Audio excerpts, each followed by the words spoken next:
नमस्कार, मैं हूं आपके साथ इश्तियाक अहमद और आप देख रहे आर्य न्यूज। रुक करेंगे देश और दुनिया की तमाम खबरों की तरफ और शुरुआत राज्यसभा से करेंगे, जहां पर राज्यसभा में आज भी राष्ट्रपति के अभिभाषण पर चर्चा जारी है और राज्यसभा की कार्रवाई शुरू भी हो गई। और वहीं राज्यसभा में लता जी को श्रद्धांजलि दी गई और राज्यसभा के सभापति वेंकैया नायडू ने सभा शुरू होते ही शोक संदेश पढ़कर श्रद्धांजलि दी और इसके बाद स्वर कोकिला भारत रत्न लता मंगेशकर के सम्मान में राज्यसभा की कार्रवाई 1 घंटे के लिए स्थगित कर दी गई। और वेंकैया नायडू ने कहा, देश लता जी के जाने से स्तब्ध है और राज्यसभा में 3 दिनों से राष्ट्रपति के अभिभाषण पर चर्चा चल रही है। और इस चर्चा के दौरान सत्ता पक्ष से जुड़े सांसद जहां मोदी सरकार द्वारा चलाई जा रही योजनाओं और नीति को लेकर सरकार की पीठ थपथपा रहे हैं, वहीं विपक्षी पार्टी के सांसद सरकार की नाकामियों का जिक्र करते हुए सरकार को घेर रहे हैं। और वहीं चर्चा पूरी होने के बाद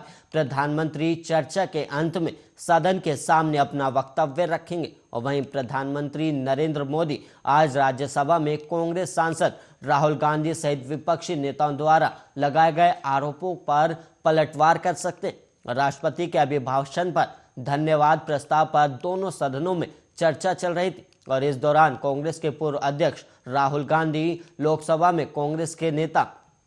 अधीर रंजन चौधरी और विपक्षी दलों के कई सांसदों ने नरेंद्र मोदी के नेतृत्व वाले केंद्र की आलोचना की थी।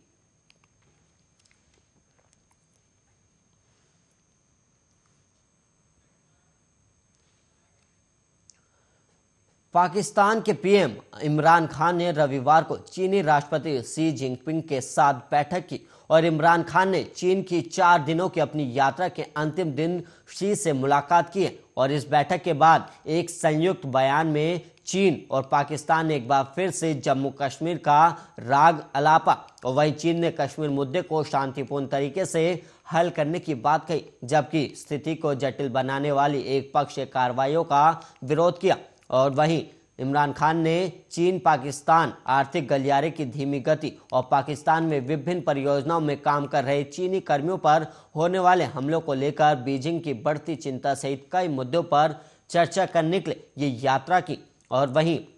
आपको बता दें कि चीन की सरकारी समाचार एजेंसी शिन्हुआ की खबर के अनुसार इमरान खान के साथ अपनी बैठक में शी ने कहा कि चीन राष्ट्रीय आज़ादी, संप्रभुता, गरिमा की रक्षा करने और आतंकवाद से लड़ने में पाकिस्तान का समर्थन करता है। और उन्होंने कहा कि चीन सीपीईसी के पूर्ण विकास की दिशा में भी आगे बढ़ने के लिए पाकिस्तान से हाथ मिलाने को तैयार है। और वहीं एक संयुक्त बयान के अनुसार पाकिस्तानी पक्ष ने चीनी पक्ष को जम्मू कश्मीर में स्थिति पर ताज़ा घटनाक्रमों से अवगत भी कराया। और वहीं चीनी पक्ष ने फिर से कहा कि कश्मीर मुद्दा एक ऐसा विवाद है जो अतीत से मिला है और उसका उपयुक्त और शांतिपूर्ण तरीके से समाधान होना चाहिए। और वहीं चीन स्थिति को और जटिल करने वाली किसी भी एक पक्षीय कार्रवाई का विरोध करता है।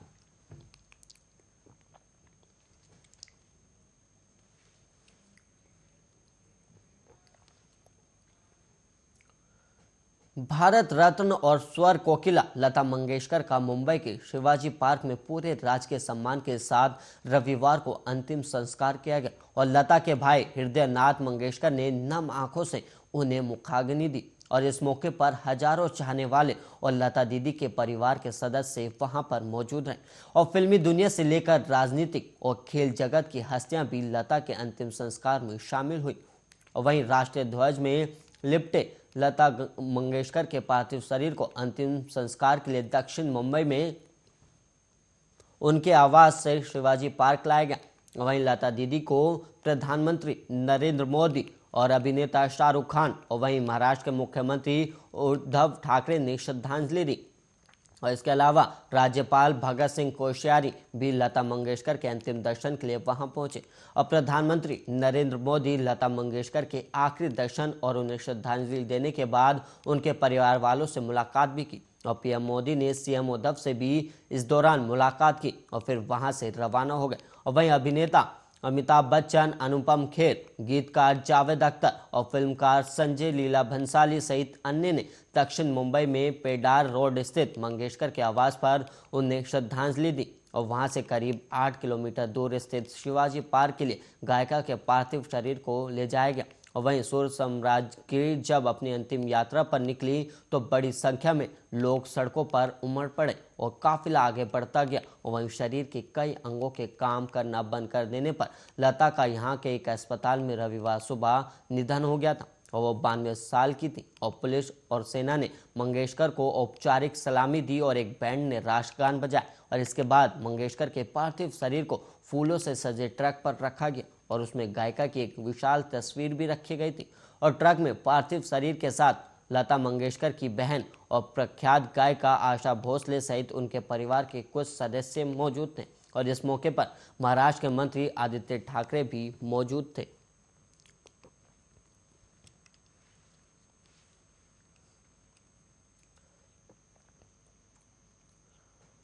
और वहीं जहां रविवार को स्वर कोकिला लता मंगेशकर की मृत्यु से पूरा देश शोकाकुल था, वहीं भारत पाकिस्तान के बीच एक ट्वीट के कारण घमासान मचा हुआ था और दोनों ही देशों के सोशल मीडिया यूजर एक दूसरे पर वार पलटवार कर रहे थे। और ये विवाद अंतर्राष्ट्रीय ऑटोमोबाइल कंपनी हुंडई की पाकिस्तानी शाखा के ट्विटर पर एक ट्वीट की वजह से शुरू हुआ था। दरअसल ये विवाद तब उपजा जब और पाकिस्तान में एक हुंडई डीलर के ट्विटर अकाउंट में कश्मीर सॉलिडेरिटी दिवस का समर्थन करते हुए एक संदेश पोस्ट करते हुए कश्मीर अलगाववादियों का समर्थन किया था। और इस ट्वीट के बाद भारत में ट्विटर पर बॉयकॉट हुंडई ट्रेंड करने लगा और हालांकि अब इस ट्वीट को डिलीट कर लिया गया। और वहीं हुंडई पाकिस्तान के ट्विटर पर किए गए पोस्ट में लिखा था कि आइए अपने कश्मीरी भाइयों के बलिदान को याद करते और उनके समर्थन में खड़े होते, जिससे स्वतंत्रता के लिए वो अपना संघर्ष जारी रख सके। और पाकिस्तान के स्वांग के इतर हुंडई के ट्वीट पर अंतर्राष्ट्रीय कंपनी होने के नाते बवाल मच गया और भारतीय यूजर्स ने हुंडई पाकिस्तान को राजनीतिक रुख अख्तियार करने के लिए जमकर लताड़ लगाई। और वहीं बीजेपी नेता कपिल मिश्रा ने ट्वीट कर इसके लिए माफी की मांग की है। और कपिल मिश्रा ने आगाह किया कि अगर कंपनी इसके लिए माफी नहीं मांगती तो कंपनी को बड़ी वित्तीय कीमत चुकानी होगी और साथ ही उसकी ब्रांड वैल्यू को बड़ा धक्का लगेगा।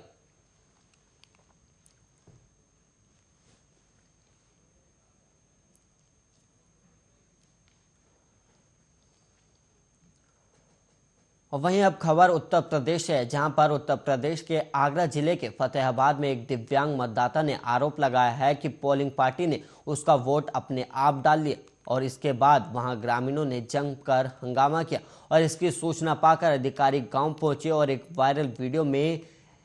एसडीएम को ये कहते हुए सुना जा सकता है कि एक वोट से कुछ नहीं होता। और इस मामले को समाजवादी पार्टी के प्रमुख अखिलेश यादव ने उठाया है और उन्होंने एक ट्वीट में लिखा कि वृद्धों और दिव्यांगों से वोट डलवाने में धांधली के मामले में फतेहाबाद विधानसभा में पोलिंग पार्टी पर मतदाता की इच्छा के विरुद्ध खुद ही मनमाना वोट डालने का गंभीर आरोप लगा है और चुनाव आयोग तत्काल कार्रवाई भी करे और सपा गठबंधन के सभी समर्थक और कार्यकर्ता वोटिंग के समय पूरी निगरानी रखें। दरअसल चुनाव आयोग ने 80 साल से अधिक आयु बुजुर्गों और दिव्यांग मतदाताओं के लिए डाक मतपत्र की व्यवस्था की है और यह प्रक्रिया रविवार से शुरू हुई है।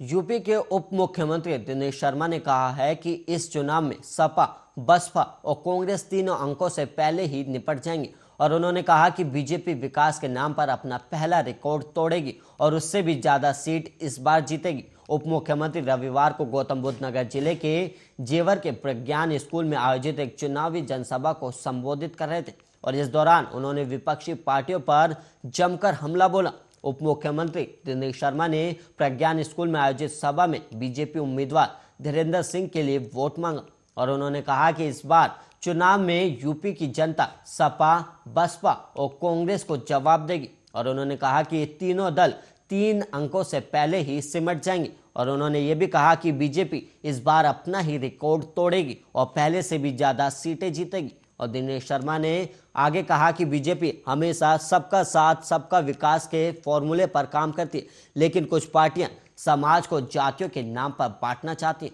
और उन्होंने जनसभा में उत्तर प्रदेश की योगी आदित्यनाथ सरकार की उपलब्धियों को गिनाया और बताया कि किस तरह से बिना भेदभाव के पूरे उत्तर प्रदेश में विकास हुआ है और उन्होंने कहा कि पूरा समाज सर्व समाज हमारे साथ है और हम विकास के मुद्दे पर चुनाव लड़ रहे हैं और जनता हमें विकास के मुद्दे पर ही बहुमत देगी।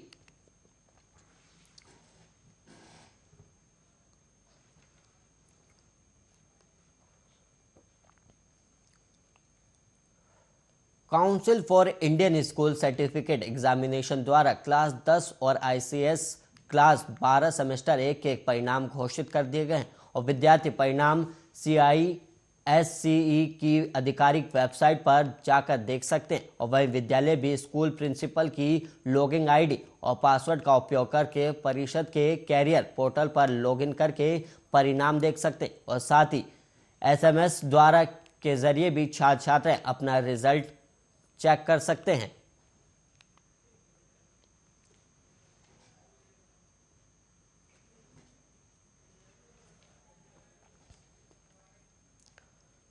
कोरोना संक्रमण की रफ्तार अब देश में कम हो चुकी और करीब 1 महीने के बाद पहली बार आज कोरोना के नए मामले 1 लाख से कम आए हैं और पिछले 24 घंटे के दौरान देश में कोरोना के 83,876 नए मामले सामने आए। हालांकि इस दौरान 895 लोगों की मौत हो गई जबकि 1,99,054 लोग ठीक हुए और इसके साथ ही कोरोना का पॉजिटिविटी रेट घटकर अब 7.25% हो चुका है। कोरोना के नए केस आने के बाद अब देश में कुल सक्रिय मरीजों की संख्या 11,08,938 हो गई है। तो वहीं अब तक इस महामारी से देश में कुल 5,02,874 लोगों की जान जा चुकी है।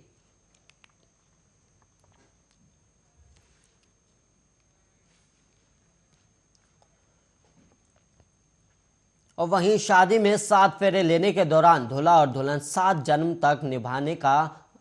अक्सर कस्में खाते हैं और एक दूसरे का साथ देने का वादा करते हैं, लेकिन वहीं कुछ शादियां छोटी छोटी बातों पर आपसी मतभेदों की वजह से पल भर में ही टूट जाती है और शादीशुदा जोड़े पर भर में अलग हो जाते हैं। और संयुक्त अरब अमीरात में भी एक ऐसी ही शादी हुई जिसमें दूल्हा और दुल्हन शादी के बंधन में बंधने के कुछ ही घंटों के बाद एक दूसरे से अलग हो गए और जानकारी के मुताबिक ये शादी UAE के इतिहास में कम वक्त तक चलने वाली सबसे छोटी शादी थी और अधिकारियों ने कहा कि इनमें से कुछ शादियां 1 दिन से लेकर 15 दिनों तक चली थी और विवाहित जोड़ों ने शादी में 1 महीना बिताने से पहले ही कई वजह से तलाक के लिए अर्जी दी और शादी के बंधन में बंधने के ठीक 24 घंटे के बाद एक जोड़े का तलाक हो गया, जो पिछले साल के दौरान संयुक्त अरब अमीरात में दर्ज की गई सबसे छोटी शादी थी। और वहीं अधिकारियों ने बताया कि तलाक के कई मामले भी दर्ज किए गए जहां जोड़ों ने अलग होने से पहले शादी में लंबा समय बिताया था और इनमें एक प्रवासी जोड़ा भी शामिल था जिसने शादी के 47 साल बाद तलाक के लिए अर्जी दी और ये उसी अवधि में रजिस्टर सबसे लंबी शादी थी।